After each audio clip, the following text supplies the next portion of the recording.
very, very proud to be part of this community. And obviously, without our sponsors, we would not exist. So with that, I would like to invite Mike to share a little bit of his passion for sponsoring us and also this amazing organization that is PM Partners. Massive long introduction. and if you're only 26, then I must be 36 because you look less. 28. We are here. We have known each other since 2004. It's true. Very sad, isn't it? When I was only 17. That's right. I'm very excited that you've got some fantastic speakers here tonight. It's benefits realisation, benefits management is one of my passions as well. So it's great that so many of you turned up to listen to this. As PM Partners, we sponsor these events. We've been sponsoring the PMI for 15 odd years. Ever since I came over here from the UK, it's straight into working with the PMI. So it's been great fun working with. I think I've seen you more times in the last 2 months than I have ever. Events by event by event by event, and there's more coming up. More Peer Partners is like I said, Peer Partners has been a really strong supporter for the whole community as a whole. Yeah, we're doing more, and we do so much work with the University of Sydney as well. We're doing all this stuff. It's like, oh my God, Love that. it's good. Yeah. No complaints. In the bags, which are all, please help yourself. You've got some notepads and some pens. There's also a brochure. We do actually run a benefit management course, which is a globally recognised qualification. It's a book being written by a guy called Stephen Jenner, and we're running the next course, I think, in the end of November. And for anyone who's a PMI member, you get huge amounts of discounts. There's no QR code, there's no vouchers, there's nothing like that. It's just a case of just calling us, saying, hey, I was at the PMI event, what deal have you got on? And if you listen to these speakers and get excited about benefit management, you could potentially get qualified as well. That's it. I'll let you crack on with these amazing speakers and have a good night. Think about value. That's really important. And that kind of, the AI stuff that we're seeing at the moment, people do stuff. Why are we using ChatGPT? It's primarily an increase in productivity, yeah? And when you start talking about agentic AI, so you've got ChatGPT with workflows that are going on to make more efficiencies, what's the benefit of that? Benefits of that only ever come if you've got cost savings. Really, because increasing productivity could be one benefit, but the cost savings for an organisation is where the return on investment is, which is complicated and complex. We are rolling out our own AI, it's called AI native training next year, which everyone knows about. It's a little bit in secret at the moment. PM Partners aims to be the largest artificial intelligence training provider in Australia next year. That's my goal. And we have already sown the seed to do that. It's extremely exciting. If you want to be an AI agentic thought leader, trusted advisor, we have a pathway. We will have a pathway for that starting in January. It's really exciting stuff. Oh, super exciting. Yeah. Yes, yes. I could talk so I'm going to let you carry on. I'm supposed to be somewhere at dinner at 6:30, so I need to disappear. But please enjoy this place. Francisco and Dependra are looking after you. These guys run marketing. They're amazing. Give them a round of applause. Yes. I'm going out to dinner while they're still here. All right, over to you. Thank you. So with that, I would like to introduce first Shane. Shane has been in the community for a little while. He's also 21, and he has been very vocal in change. So we would like to start with him and then move to Alex. So I'll introduce Alex after. Fantastic. Now, Thank you. Thank you. So I love public transport. I absolutely love it. And actually, as I was coming here this evening on the train from our offices out in Mascot, I was thinking, how lucky am I? And how lucky am I to live in Sydney? We get to live in this great city. We've got great public transport. And more specifically, as I was sitting on that train, I was thinking, how lucky am I that I am on the safest trains in Australia? And the reason they're the safest trains in Australia is that all the trains we ride on here in Sydney have a technology called ATP as part of their running operations. ATP stands for Automatic Train Protection. And basically, in simple terms, it's ABS brakes on a train. So like you have in your car, you've got ABS brakes. ATP is on the trains that we go on, and that helps the trains to stop in the case of an emergency. This technology has been around for around 50 odd years internationally, so it's not brand new, but it's quite new here in Australia. And as kind of local train network, Sydney's the first ones to run it, and Sydney Trains operates it. Costs a couple of $1 billion to retrofit all the trains, so it's quite an expensive project to do. And I was part of the change management team on that project. And funny enough, it's a purely engineering project.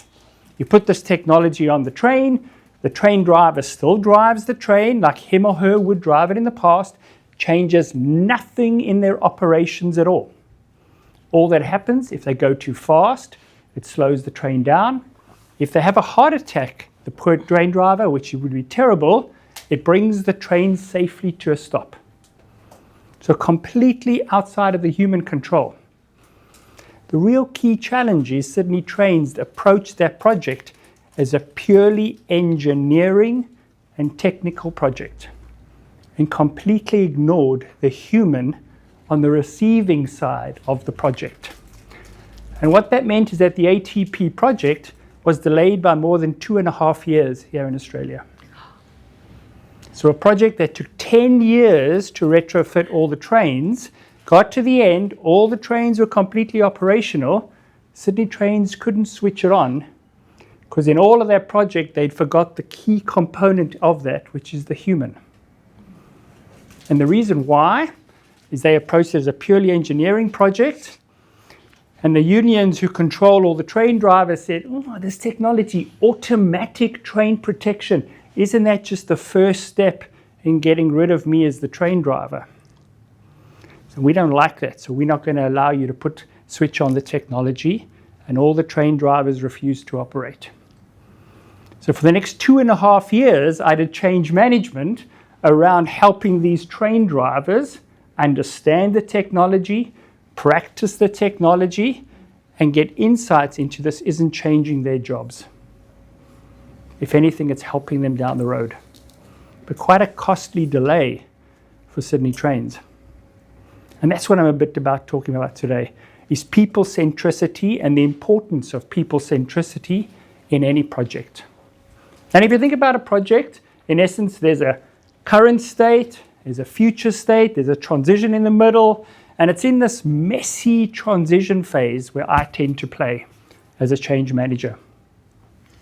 This is the phase where I'm working with project managers, with the schedules, with the technology, and what it is we're wanting to do to figure out how I get a human to behave differently tomorrow from what they are doing today based on the dynamics of the project that I'm doing or the project that's been put in place within an organization.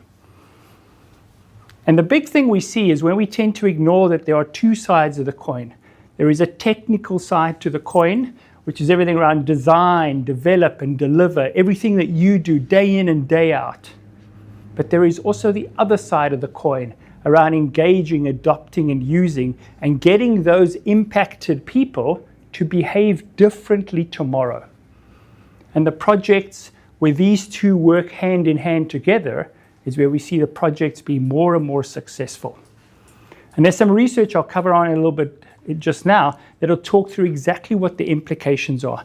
I use the Sydney Trains one quite flippantly, a 2.5 year delay, but you can imagine what the cost implications for that would be after you've spent a couple of $1 billion retrofitting all your trains. So quite a big challenge. But in order to do that, you need to be quite structured. You need to be quite precise in the way you deal with humans, because unfortunately humans are quite unpredictable. You know, Are humans they? are what humans are. And that means, no, you can't. I mean, as much as you would want to. And that's kind of where a little bit of the art and science of change management comes into. It's not about just, I send an email today to inform Joe Bloggs that, oh, by the way, Monday morning, there's a new technology that you have to use. Please, can you use it? The steps to use it is follow step 1, 2, 3, 4. This is not change management. That's just a simple email communication. And it's around understanding and getting to grips with the science and the psychology of humans that helps you on that journey. So I work for a company called Prosci. As you heard, my name is Shane, and I've been in the change management game, for lack of a better word, for a few years now. And I've worked on some interesting projects around the world. Sort of oil and gas fields in Saudi Arabia, or alternative energy projects in Morocco, and working with HSBC in Hong Kong, and here in Australia on many different things. And the key thing is it doesn't matter which country you're in, which language you speak, or which cultural background you have, fundamentally the way humans behave and the way you get humans to behave differently is quite the same. And this is actually also a little bit comforting as a change manager. If I now work with the teams and work in quite a structured fashion on a structured pathway, moving those humans strategically and methodically through the process, my opportunity to be successful and the partnership around the project management team in delivering whatever it is, infrastructure project, new business operating models, new technology, etc., is incrementally more successful than when I don't. And at Prosci, we've been doing research for around 25 odd years, and that you are 6 times more likely for your project to be successful if you use change management properly within your organization and what it is you're doing. So on the right-hand side of the screen there, you'll see there's a couple of models that you have in place, and these are all the models that us as Prosci use. The first one starts with a 3-phase process. It starts with how you're preparing the population that you're impacting around what you're wanting to do. And that's starting with a very clear sight of where are you today? Where do I need you to be tomorrow? What is the difference? And how do I move you from the past into the future? I then need to work quite strategically with getting those people to do it. And the reality is, no user gives a damn about me. They don't give a shit. So when I go into a company, they don't care what I say. So I don't talk to them. What I do is I grab the leaders in that organization. I grab the sponsors of the program, and I need to get them to be the mouthpieces for the change. And when I do that, I very carefully move those people very quickly from the current to the future state. So I think of myself kind of as an orchestra. When you look at an orchestra playing, you see that beautiful orchestra on the stage, but you see the conductor in the back. No one really cares about the conductor. And that's a good thing, because you shouldn't care about me. What you should care about is what those people are saying. So for us, our whole approach as Prosci is how do we work with the leaders and get them equipped to do this. The second thing is we look at what are the impacts and what are the impacted areas. Are we changing a process? Are we moving things from implementing a new ERP system, which takes 12 or 18 or whatever long it takes? We work in a very structured way, breaking it down across 10 fundamental areas. So process, technology, etc., and figure out how it is we move things quite carefully across all those various dynamics. And the last part is we have a process called ADKAR. You probably would have heard it. It's quite famous now. We've been doing it for a couple of years. And we talk through everything from awareness. We create a desire within people to want to accept what it is that they're going to be changing. We give them the knowledge and the ability to do something differently. So if you think about a big S/4HANA implementation, people need fundamental knowledge to do something differently with that new technology. And then we go with the last bit, which is the reinforcement. And I think this is where change really starts to make a difference. You want people to continue to behave in a new way. And that reinforcement section, I think of it kind of as the cherry on the top of the cake. It kind of just rounds it off quite nicely. How many of you have done a technology project where you're going along and people were doing it and it was going quite nicely, but then kind of 6 weeks down the road, there's a little bit of shadow IT starting to creep in. Maybe I don't like doing it like that anymore. I prefer doing it like it was in the past. And it happens all the time. And it's that last little leg that things tend to fall over. That reinforcement, Sydney Trains is a really good example of that. So I thought, I can babble on like this, but that means nothing. Who am I? I'm Shane. I'm just like a really simple guy. So I thought I'd put here a couple of research statistics. So we, as Prosci, we do research around 150,000 organizations, from really large, super large Fortune 500 companies right the way through to small companies. We do it every single year, and we bring out a research paper every single year, and we have been doing it for the last 25 years. And across that time frame, these are the statistics that are consistent every single year across all those 150,000 companies which we survey. So what you find is you are 6 times more likely to fail with your project without structured change management. So all of you are dealing with many projects, I'm sure. I'm sure you would all like to be super successful and deliver every single one of your products on time, on budget, etc. So as you think about that, are you looking at delivering a result, or are you looking at delivering a result with the people along on the journey with you? And you can answer that question for yourself. The second part of that is you've got 70% chance of there being resistance to the change without structured change management. The Sydney Trains example that I gave is a really, really good example. So if you think about Sydney Trains as a population, there are around 12,000 people in Sydney Trains. So it's quite a big organization. Everything from the guy on the side of the tracks, fixing the tracks, to the people that are driving the trains. So around 12,000 people. They have 750 train drivers. 750 people stopped a 12,000 people organization from implementing a multi-billion-dollar project.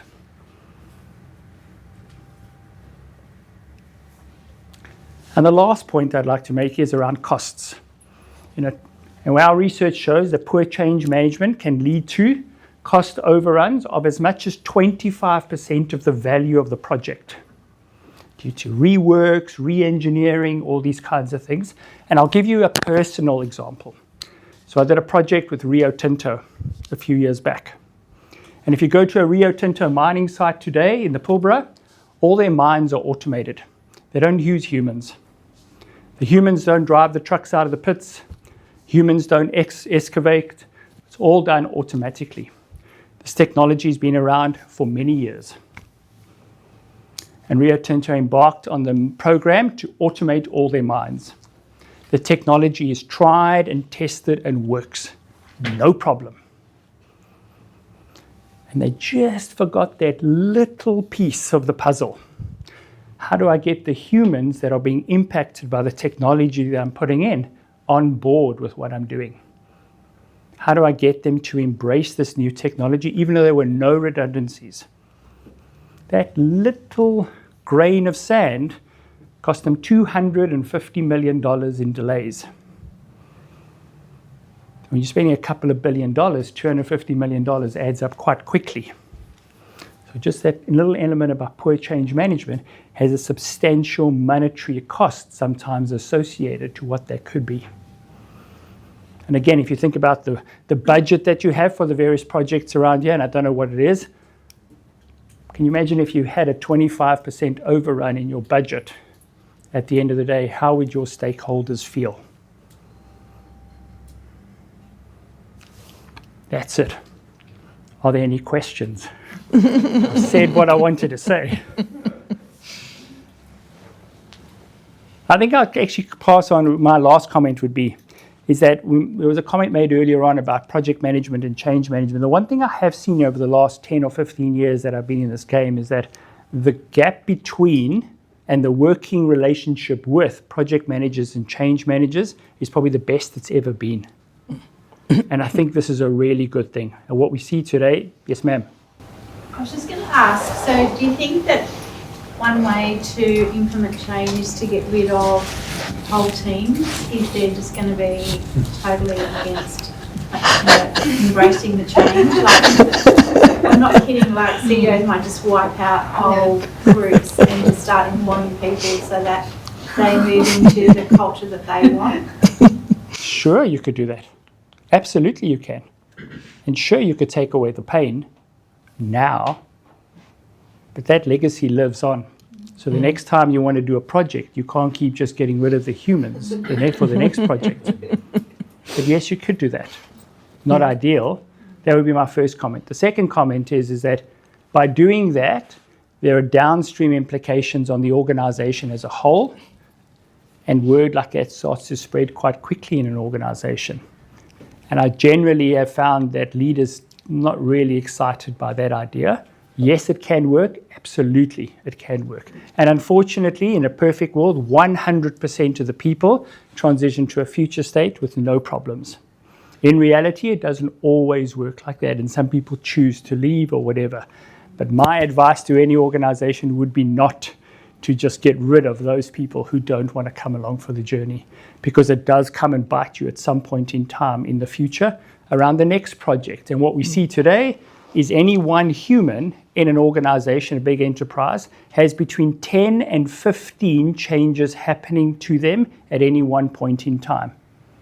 Could be really big changes or small changes. And if we started getting rid of people around every time they were resistant around the 10 or 15 projects, it adds up quite quickly. So I would advise against that.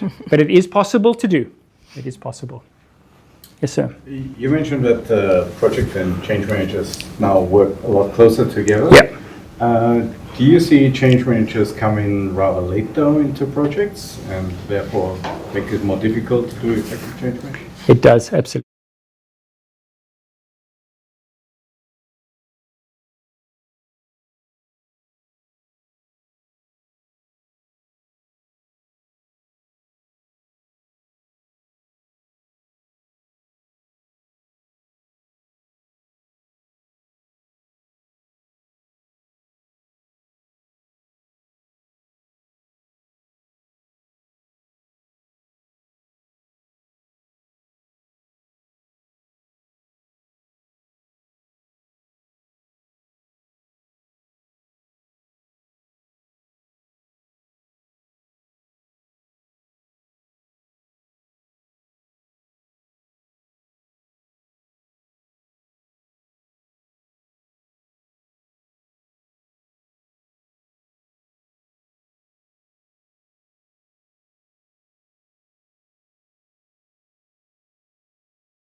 For sure. Yes, sir. 100%. Firstly, thank you for the session. Not all organizations do have the flexibility or the luxury of having all the resources, especially on the change management side.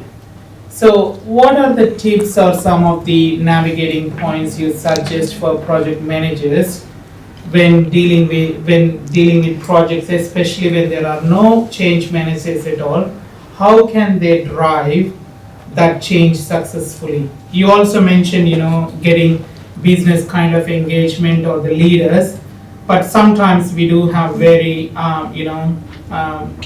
not at all active business stakeholders.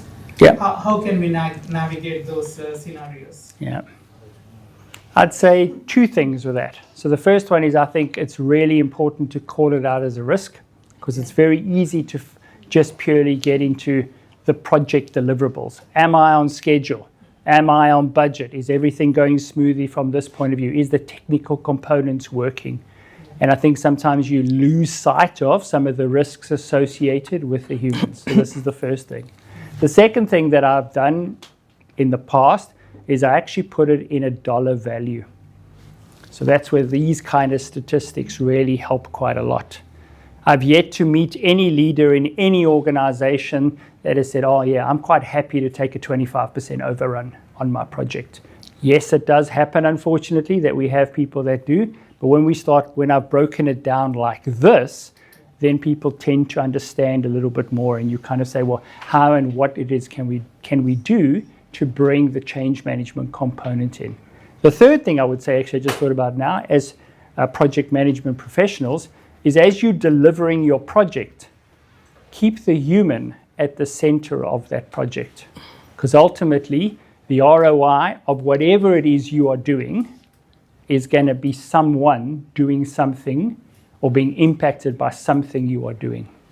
And I think if you continue to bring that lens in on the journey, this helps quite a lot. Perfect. That is amazing. With that, the fourth thing is that I think Shane put a QR code there. Thank you. Thank you very much. I put 2 QR codes here. You can download some research white papers. The first one is quite topical right now. It's around how to drive adoption of AI technologies. And that's research we've done in March of this year or April of this year, around 10,000 organizations around who are on AI journeys and what they've seen impact AI adoption. So that's the first one. And the second one is a white paper that we have around project management and change management and how it is evolving and how these two disciplines are working quite nicely together. Please download them, have a look at them, share them, whatever you want to do. Yeah, and the sixth thing is to read the PMI Project Success report, which actually talks a lot about change management. So that will give you the terminology you need to actually avoid issues with benefits realization. That is why we actually combined these two sessions together today. So I really thank you very much, Shane. That has been amazing. I'll give you the gift in a minute. No, it's okay. Thank you. A huge applause for you. You have done fantastic. So now we'll see if I can change the this thing here. I need an agentic AI. And there is so much more to learn. That is not a joke. So without any further ado, I'm going to get Alex to join us and talk about himself, which is a much better way of introducing. So he can actually do exactly, because I can only say he's wonderful. I've known him for a couple of years. Since 2004 or thereabouts. Please share your knowledge with us. Thanks, Julia. First one, Shane, I think it's an awesome presentation, and what would resonate personally a lot. I also work in Sydney Trends for 4 years. I've seen these transformations and lack of change management particularly. I had the opportunity to actually work with change management community to integrate it within schedules. So within each schedule, I've demanded that these change management milestones put in this very systemic way. Unfortunately, ATP particularly been managed by transport, not just Sydney Trends. That's why was a gap on these ones, but you're absolutely right. Those gaps cost a lot. So about myself, Alex Lyaschenko. I'm working in quite a few different organizations. Currently, I'm an ASIC, so it's a large transformation, biggest probably transformation program. I've been project manager, I've been program manager, I've been in different roles. A lot of my passion happens actually in planning and scheduling. I love planning and scheduling because that's connect all areas when you do this and connect cost, resources, changes, benefits. But one of the biggest gaps which I've seen from my career is this gap through benefit management. When we deliver a project, we've seen I'm delivering projects, benefit is not my problem. I think I can see it's more and more recognition on this area that we're not just delivering project, we're delivering benefits. So, and today I want to go through some journey, but Julia asked how we can do this, and I've decided to make it as practical as possible. So what I will do, I will go from theories and we'll try to show you where are practical pitfalls, where theory not match reality. So feel free to ask any questions and provide comments. So 12 benefit realization pitfalls and how to avoid them. First one, what is benefit management? What is benefit realization? So these terms are used interchangeably a lot. So, but in many cases, benefit management, it's what happens during projects, and benefit realization, what happens after. But that's inconsistent way. So sometimes benefit management include benefit realization. So there are, and I put you some references if you can Google and get more information. This is from New South Wales Treasury Benefit Management Guide. They put certain phases and steps, but these phases are more for like benefit management side. So, and these are few reference for you just when you can find that. Of course, it's PMI Benefit Management Guide. Quite old. I think they probably need to do changes. That's particularly what happened within PMI right now. I'm assuming they will republish this soon. Second document is New South Wales Treasury Benefit Management Guide. So it's a download. You can download this. It's for free. This would be useful if you're working on state government. So if you want any state government project, that's a guide for you. It's also a guide which are not included here, but if you're working in federal government, as I am now, it's agency which called Digital Transformation Project, DTA. They also have benefit management. They don't have published framework, but I will use it today just to explain certain things. Also, quite two guides which I find personally quite good from Britain Association of Project Management. They have guide of using benefit management framework. It's quite useful. I think it's quite good. And last one, not least, is Management Successful Project from Axelos. Axelos actually have separate guideline, separate book for especially for benefit management, but this book is quite old and I found it's not really useful. But this Management Successful Program is 5th edition and is changing this constantly. And there's a particular section with this guideline, so you can do certification on last one. So really recommend it. I think it's a really good one. Okay, so pitfall number one. Generic benefit management guidelines and frameworks.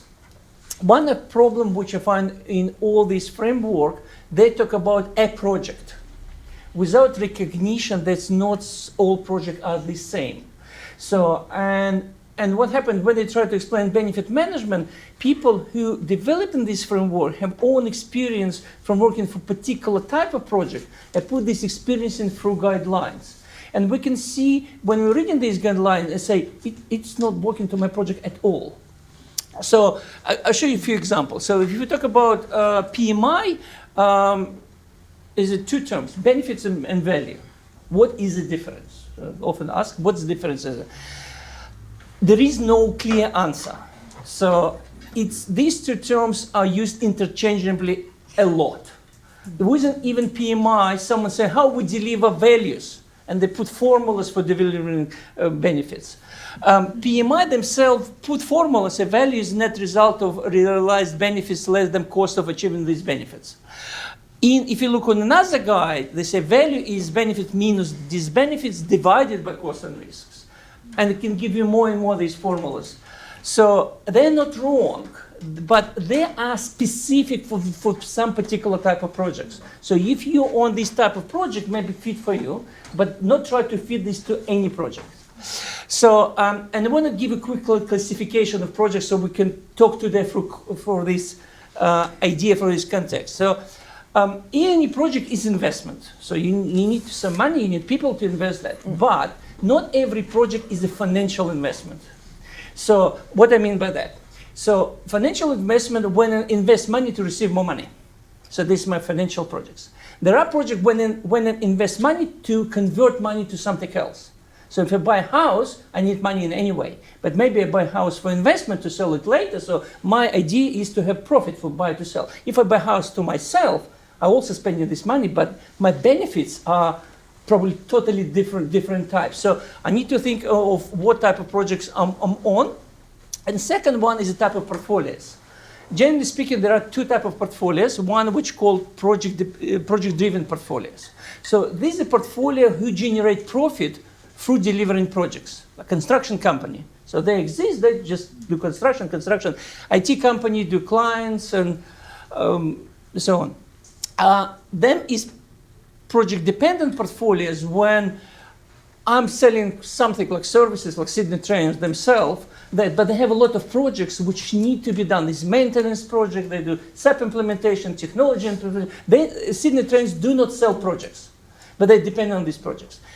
Organizations who are project-driven portfolio may have also project-dependent as well. So they deliver a project, but maybe they need to implement SAP system. So why I put this together? Because let's give 4 scenarios. Scenario number 1 is, okay, I'm doing financial projects, and I'm doing this myself. So I purchase house, I do some renovation, and sell it. And for me to calculate benefits will be very easy. So what I spent and what I'm received. So second type is, yes, it's still a financial project, but actually have some delivery partner. And this is a classical example of construction projects. So someone investing, but this is a different company who is actually doing this construction. And for each of them, they all have benefits. But for construction company, benefits will be what they spend to deliver this project versus what they receive for payment for this project. So this is just margin is benefits, and we talk about 3%, 5%. So again, they calculating these benefits differently. Second example is service delivery projects. And service delivery projects is a lot of government projects. So government collected money not to make more money. So they collecting money to convert this money to some service back to people. Defense project, personal project. So, and that's where complexity of benefit management starts, because calculate benefits for, thank you, calculate benefits for this type of project is much more difficult. They're often subjective. There's often requires some creativity, I would say, to calculate them. So think about this model today, because when we go through other slides, think about, first one, I want to understand you. So who is working on project who deliver that just we deliver for money? So, yeah. So who is just working, okay, we deliver projects and we just allow projects just to generate more money? Few. Definitely not. And who's just doing these service delivery projects? I think you said Sydney Trains, that. So are you mostly delivery projects yourself, and this will probably agile space sitting there? Or you're mostly working with someone who will deliver your project? Who's mostly deliver project internally? And who is working with some partners? So we can see we have quite different mix here. So for each of you, where you will think about benefits will be unique. So when we go through these slides today, say, oh, that's not my project, so skip it. Okay, let's continue. So second one, second pitfall is deliver value but not benefits.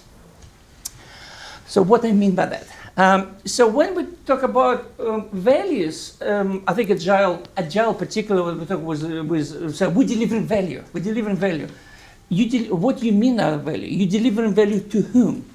To your client, to your customer? It's great. Are you also delivering benefits to project organizer?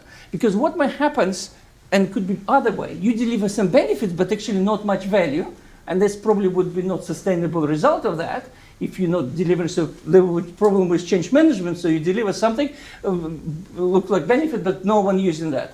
But it could be other ways. So everyone happy about result, but person who initiated this project don't receive expected benefits. So their profit is not as expected, so next time they will have no money to do another projects. So, and also construction company. So ideal project will have deliver benefits or values for all three parties. But balance them is not easy. Because if I think you were touching. If I pay... Don't touch. Oh, it's touch screen. It's a touch screen. Yes. Okay, I'll try to touch. So what happens there? If it's delivering a lot of value there.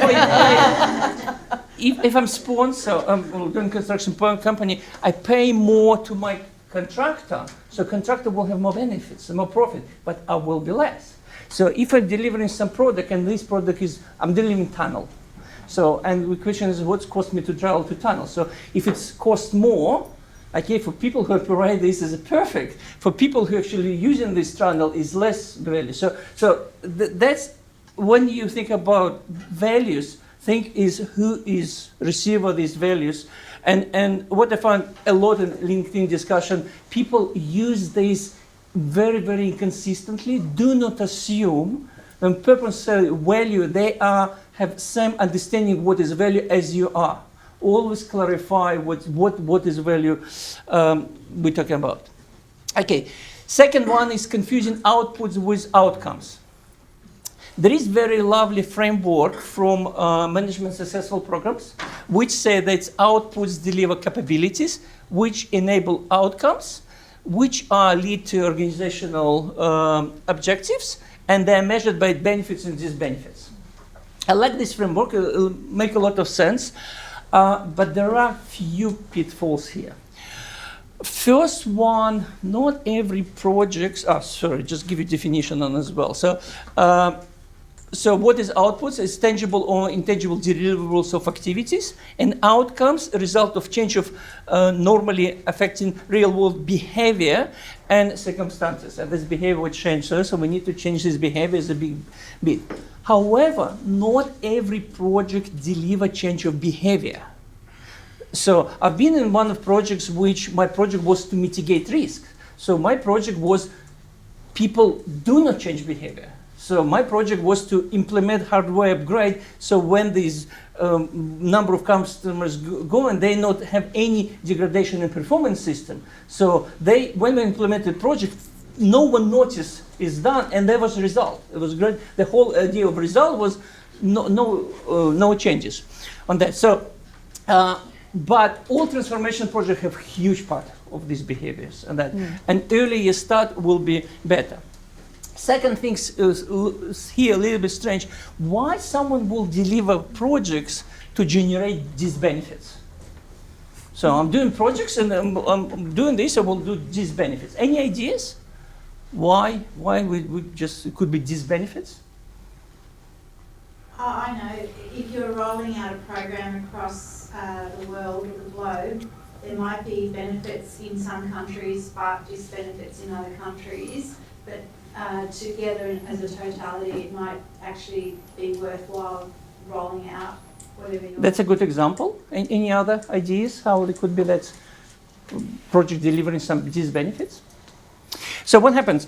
When you're introducing some change, there is a different objectives on that. For example, I can see that we will implement some additional software, and this software give us some additional benefits because people will be using that.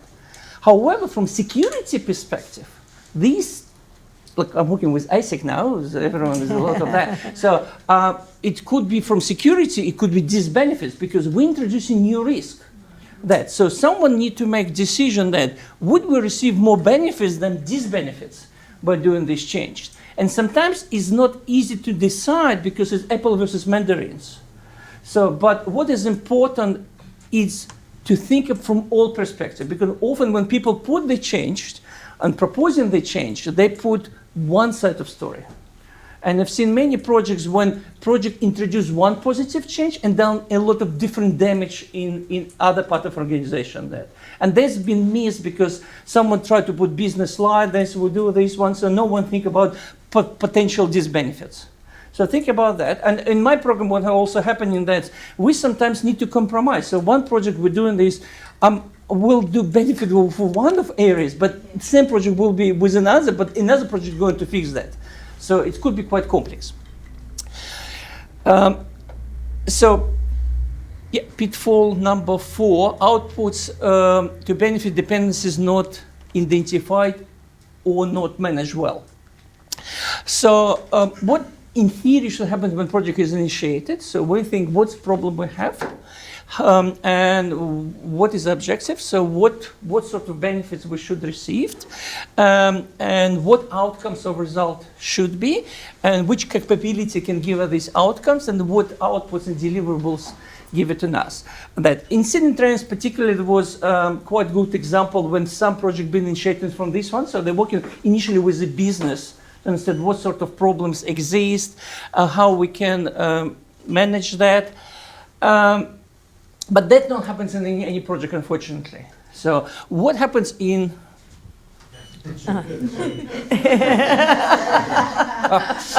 so in some projects which have been, this preliminary work is not done. So when we already join projects, we're halfway, and then we retrospectively try to fix that.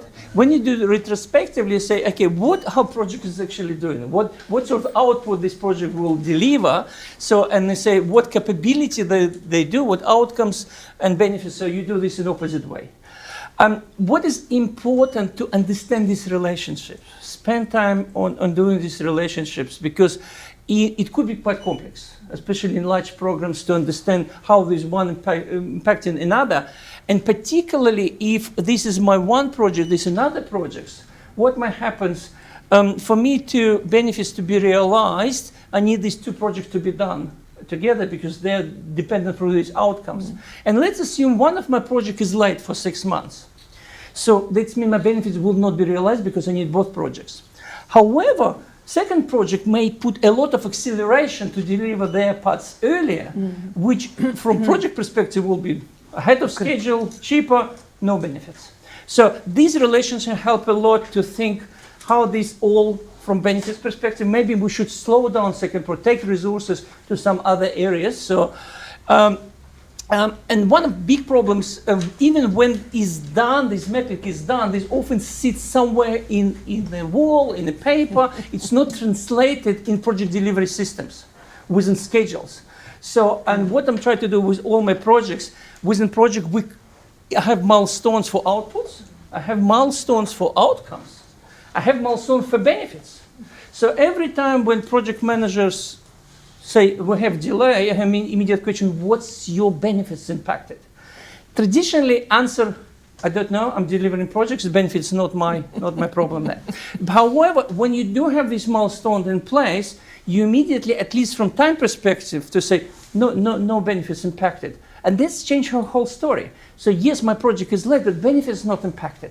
So maybe we should not much worry about these projects anymore, even you are technically late, but your benefits, why are they not impacted? Because there is another project on the way. Pitfall number 5. Benefits are aligned with organizational strategic objective, but level of contribution is not measured.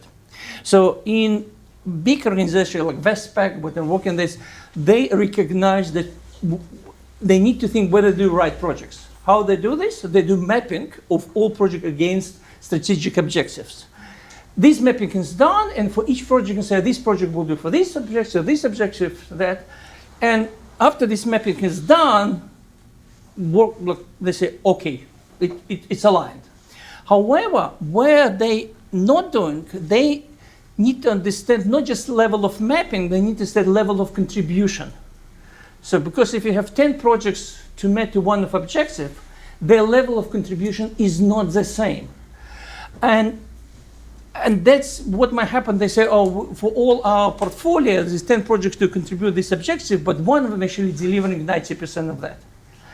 So I think there's more and more recognition happens now with benefit management that we need to find way to understand how projects contribute to our benefits. And for doing this, there need to be integration within schedule, within plan. Not, I think project management in general are very defragmented today. So schedule manage one team, cost another, benefits another team. So what I'm trying to do in all my projects just to bring these gaps, working with benefit management team and say, we don't want this you to have one spreadsheet with benefits and other schedules. Let's find where we can maybe calculate benefit within schedule.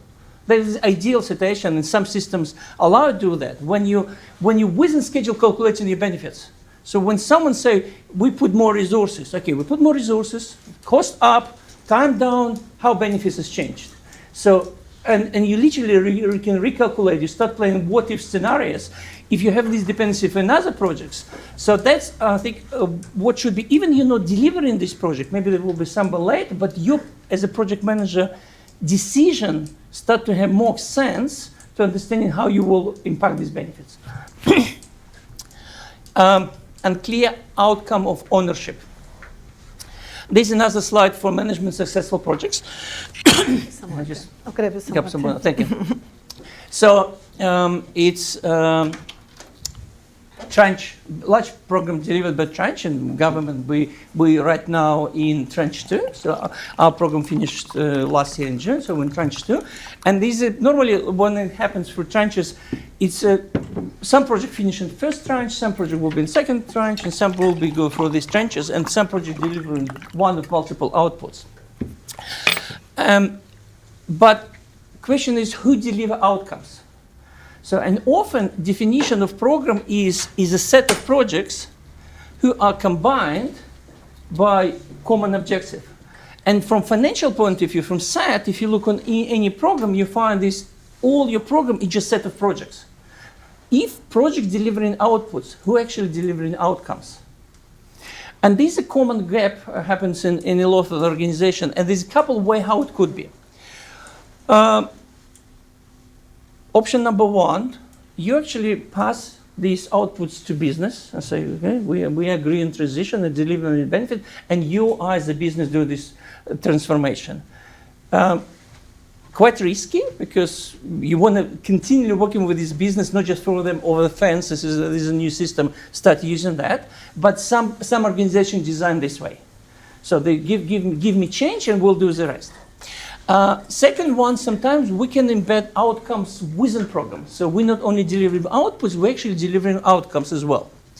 Downside of these ones is they could be quite extensive period of these outcomes. It could be, for some projects, it's quite short period, and that's probably ideal in many situations. But sometimes this transformation maybe take a year. So, and you don't have much team, you don't have PM and different teams, so you need to see whether this will suit you or not. And last option, you actually may create as a project which will just deliver outcomes.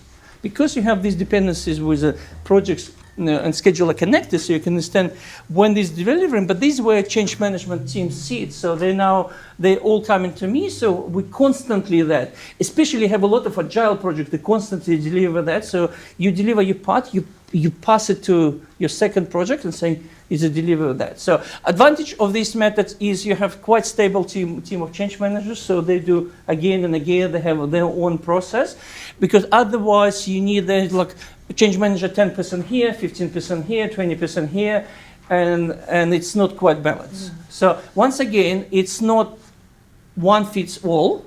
Think which scenario more suitable for you. Pitfall number 7. Delivery teams don't understand how their decision impact benefits. I think we touched this already, and it happens a lot in projects. But let's go through why it happened and how we can fix that. So first one, type of projects. There are 4 main types. They have different names. Iterative, adaptive, or agile, depending on which guideline you will look. Linear or predictive.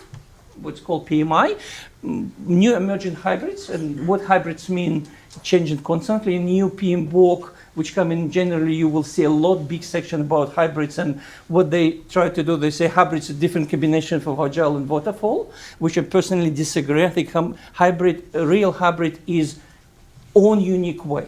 Just try to mix Waterfall and Agile, you will collect all problems from all of them. So you need to actually do your own methods of that, but I think PMI is still on journey to understanding what hybrid means, and continuous improvement. So there's 4 main types, you're all aware of them, using that. So what does it mean from practical perspective? Simple scenario. So I'm doing like waterfall projects, linear, predictive, whatever we call, and during execution, I've do all 4 parts. I've deliver outputs, and that moment I've deliver outputs, the capabilities, outcomes, everyone start using that. It's perfect, not much change management is needed. It happens. It's possible. It might happen. It's just nature of this project. That's I'm saying hardware upgrade. So yeah, people start using this. Everyone happy. They maybe not even aware this something happens. Or a lot of projects we want things not to happen. So when you're working a lot of our security, whole idea people never have attack. So nothing can happen. That from their perspective is nothing happening and it's perfect. So second scenario is when during execution stage we're delivering some outputs, and these outputs generate some capabilities, and there is a period of time or when there's change management happening, so we do transformation, and then there's benefits. So once again, some benefits could be realized straight away, some benefits need like 3 years, 5 years, 10 years, so there is no one size fits all, so this is quite different. Another example is you benefits start counting after project is finished. So we finish projects and we say, okay, this project and it's when it's done. Also, you need to remember there could be more than one outputs. So there could be quite, I put just as a placeholder here, but it could be quite scenario when you're delivering a lot of this, and this relationship between outputs and capability need to be understood. Even in linear projects, because I'm delivering an upgrade of number of stations that, okay, am I receiving benefits each station, so maybe I put some capabilities and start doing these new trains on whole line when the old station is built. That's sort of easy, there are many other scenarios. I just give you a few options how this potentially could be done, but you need to understand how this happens in your projects. In agile projects, it's always different because there is no one way of agile projects. So we do this repetitively, but it's different organizations do it differently. So ideal scenario is the next. So after each cycle, I put capabilities, and during this I'm working with people so they are aware of that, and when the end of cycle they start using, they start benefiting that. So then the next iteration cycle, and it's again and again. So if you look on this project and benefit profile, you're unlikely to see these multiple points. You probably will see benefits sitting somewhere here. Oops. So benefits sitting somewhere here, and if you ask agile people, like, how are your benefits? So we're constantly delivering values. That's perfect. How's your benefits profile has changed? They probably will struggle to answer to that because, but they need to do this connection to understanding this. Okay, if you're delivering this, your change and your capability after each cycle, and in theory, you should be able to again to calculate your benefits. Another example would be when you're building capability, one of top another, but then after this, like something software is built, people start using that, and only after that, and the end is benefits start realized. Bad example that when we developing on the way, but no one using that. So people think we are agile, we do releases, and a lot of what happens in large projects, they're not able for whatever reason after each sprint put in production, they put some in pre-prod, and this pre-prod happens whole year. So we're delivering value, we put in pre-prod, and nothing happened, and then after all year they start doing the change management. So then they're not much different from these linear projects. I have right now, one of my projects is a Big Bang Agile project. Big Bang, so which means we will do change. No, I'm serious, there will be change in 12 months. that, but they are all agile people delivering that, but change themselves will be done only in, hopefully, June next year when we actually introduce change and we'll do these people. So question is agile actually appropriate for these ones? So maybe we need these more hybrid things when we do certain things in linear because we're not delivering these benefits earlier. So in any way, I'm recommending you to think about your project and try to put these 4 dots in your project and say, which scenario which I have? Are we delivering these outputs, capabilities? When we actually delivering these benefits? So sit across your projects and try to put this mapping. Next one, benefits drivers are not clear. So what's the benefit drivers? So back in history, back on 1958, when critical path method was introduced, there was big understanding that benefit for construction for delivery companies are dependent on 2 factors, time and cost. And each project actually is a lot of time cost balancing decisions. So I need to accelerate, I need to pay more, and what was clear that, and how I put my resources, it will impact maybe more resources, more expensive, but accelerate. But then in few years after that, Martin Barnes say, actually it's a third component. It's a third component. It's not just about time versus cost. It's actually scope themselves. When I'm moving these people, I'm also impacting which scope and how I'm delivering this. So I need to consider this third component. And this is actually how this golden triangle been created. This was transformation from that one to that one. But what happens now, a lot of people think about golden triangle. They forgot about these 2 components, which initially been there. So if we look on our whole picture, I will probably well have these nice 3D shapes when they say, yes, we have scope, time, and that, and resources. And I need to understand, so when I do benefits, I have cost, which I spend to that, which impacted my benefits. I have time. So when I deliver this, in some projects, early deliver more benefits. In some of them, you want to deliver as soon as possible, because if you miss moment, you will not have any benefits at all. In other projects, okay, I'll do this later, but my benefits still will be the same. So you really need to understand, and scope as well. So if we're scoping something or we're increasing something, that's how these benefits there. But your ultimate, what you can change, actually resources. So that's what you play with, and they will impact these ones. So that's what I call direct benefits, but there is also, and of course, last component is not least, but risks. So the risk impacted all these things, so including benefits. So we'll talk about this at the end, but you need to remember this, the risk not only exists for project delivery, but the risk also exists for benefits. There are also indirect benefits. So, benefits which may not necessarily easily managed, but like I'm delivering reputation. A new one area with PMI particularly recognize sustainability as well. Or maybe by doing this project, I have no profit, but we actually learn how to do these projects. Maybe I'm doing some stations, and as the next projects we want to step in some territory, we'll learn certain things. So and owner of this project can say, how about we'll probably have no profit of this project as well, but it's opened us opportunity. It's maybe our reputation is so much important there. So these need to be measured, but measure these ones easier than that ones, because it's a lot of objection there. So, but they need to be remembered. There is these components. So what is important, just retrofit that. You need to understand how time, scope, and cost impacting your benefits in this proportion. Yeah. Perfect. So benefit number 9, benefits are not integrated in project delivery systems. So if you put this together, and I think I already talked about that as well, but within your schedules, you need to see how these benefits started. I think we talk about that. Benefits are classified, but benefits are classified just to be classified. So what happened is, a lot of framework benefit from so we need to classify benefits. And I give you few 3 slides of different classifications. These one I particularly like because they are mutually exclusive.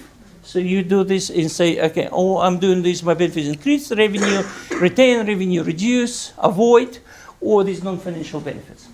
Once again, this may not fit every project. Another framework is when you say cashable, non-cashable, financial, non-financial. Non-financial, financial, and last one is from Treasury document. They put some different category. What you be careful with is they are not mutually exclusive. So the project, but my important points here. So yes, a lot of benefit management doing this classification and question and what. So they're done. They put this in some registers. So what is important? They really need to be a way to think how you're going to measure them.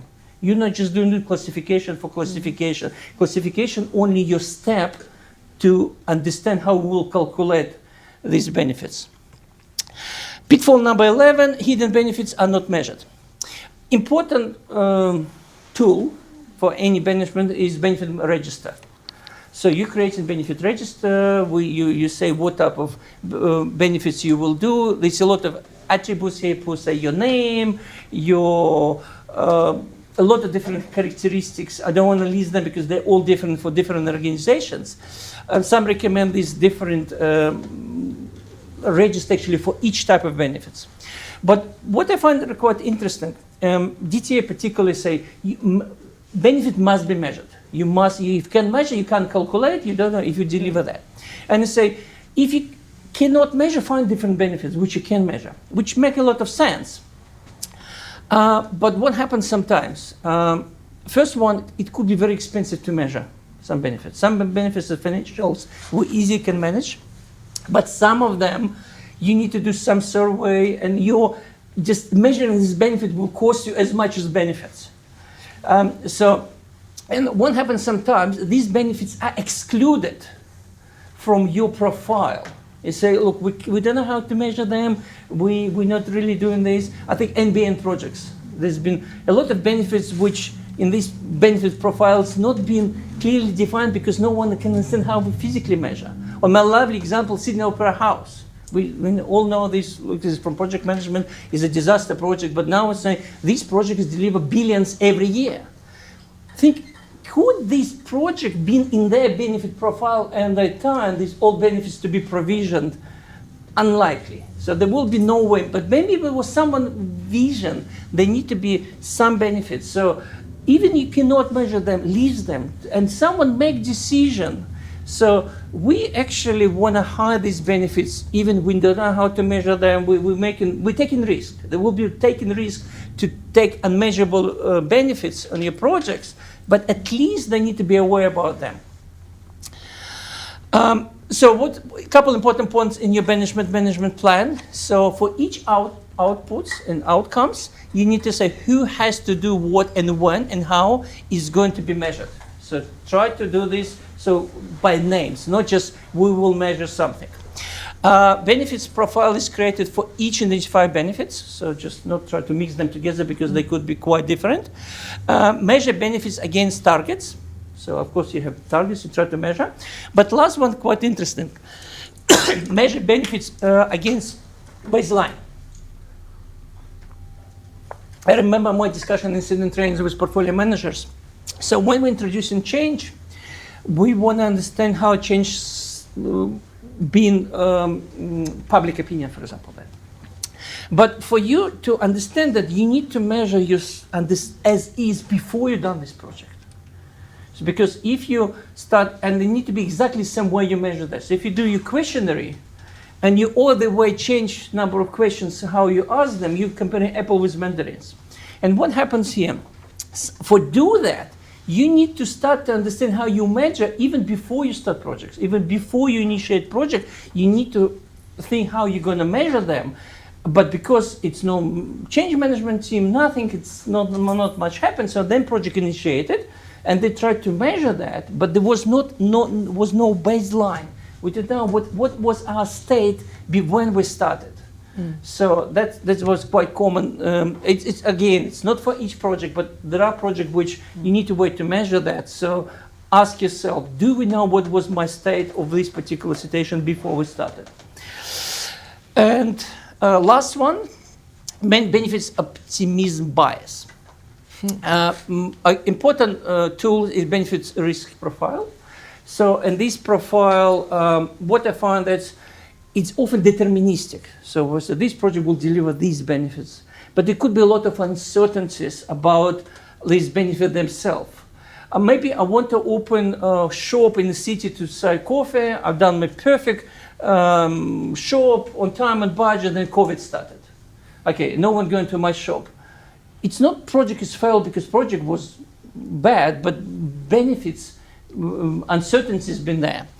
And last slide is from PMI, which you mentioned, project success. So PMI themselves rethink what is actually project success, and they try to move away from this triangle and say it's success if delivered values that was worth of effort and expenses. But once again, my opinion on these ones, you maybe don't know that when you deliver in projects, because the benefit may have some uncertainties. So when I deliver a project, I've done anything what I've done and it was 100% right, and there was decision on that was right. But then something changed, my market is changed, and other things as well. So should I say this project was failure? From business perspective, probably yes. So yeah, it's not done changes that. But from project management perspective, there still maybe was success. Being managed is something we want to repeat again and again. So think about your project success versus product success. So that may not be the same.